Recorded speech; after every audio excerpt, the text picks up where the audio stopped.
Hello, kids! Welcome, everyone! Ever thought of a baby placed in a basket and left in the river who grew up to face a powerful king? What if I told you that really happened, with even a sea parting in the middle? Stay until the end of the video to find out how it all happened.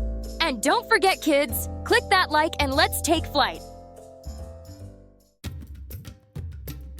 A long time ago, in ancient Egypt, there was a very powerful king called Pharaoh. He was afraid that the Hebrew population, a group of people forced into hard labor, would grow too large in his land. To stop this, he ordered something terrible. All Hebrew baby boys were to be thrown into the Nile River.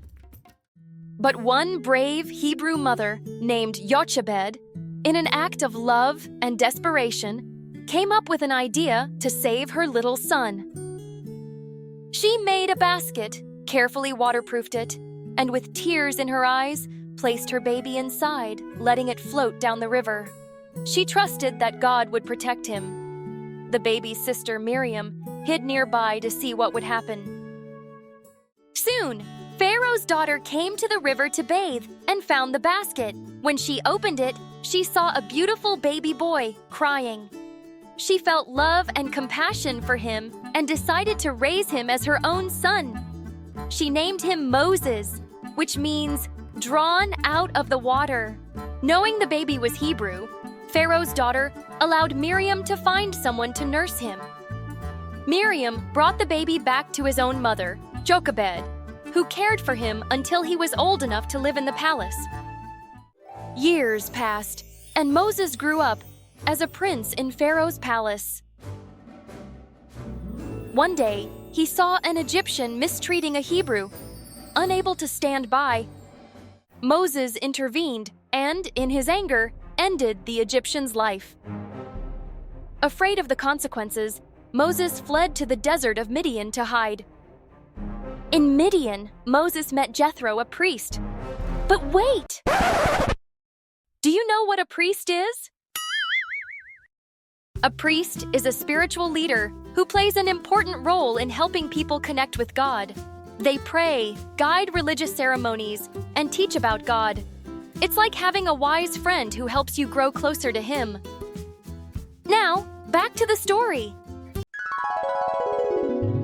In the desert, Moses met Jethro and married one of his daughters, Zipporah. He lived a simple life as a shepherd, far from the palace's luxury.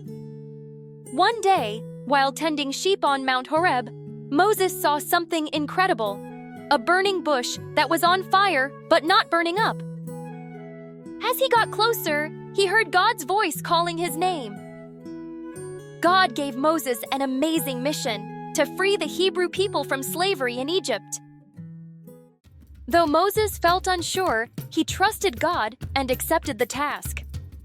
With his brother Aaron by his side, he went to Pharaoh and said in God's name, "Let my people go." But Pharaoh's heart was hardened, and he refused.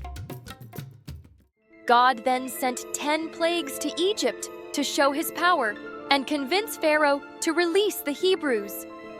Each plague was worse than the last, but Pharaoh remained stubborn.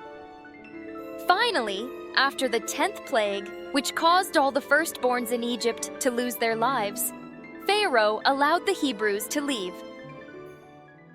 Guided by God, Moses led the people into the desert toward the Promised Land.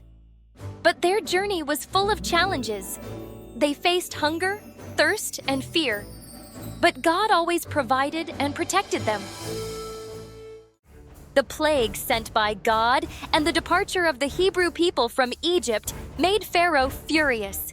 He assembled his army and, driven by a desire for revenge, set out to pursue the Hebrews and unleash all his anger. The Hebrews found themselves trapped between the Red Sea and Pharaoh's army. Then God told Moses, "Raise your staff and stretch out your hand over the sea to divide the water so the Israelites can go through the sea on dry ground." Moses obeyed, and God performed an amazing miracle. He parted the sea, creating a dry path with walls of water on each side. The Hebrews crossed safely, and Pharaoh's army could not follow. Through God's power, Moses led the Hebrews to freedom.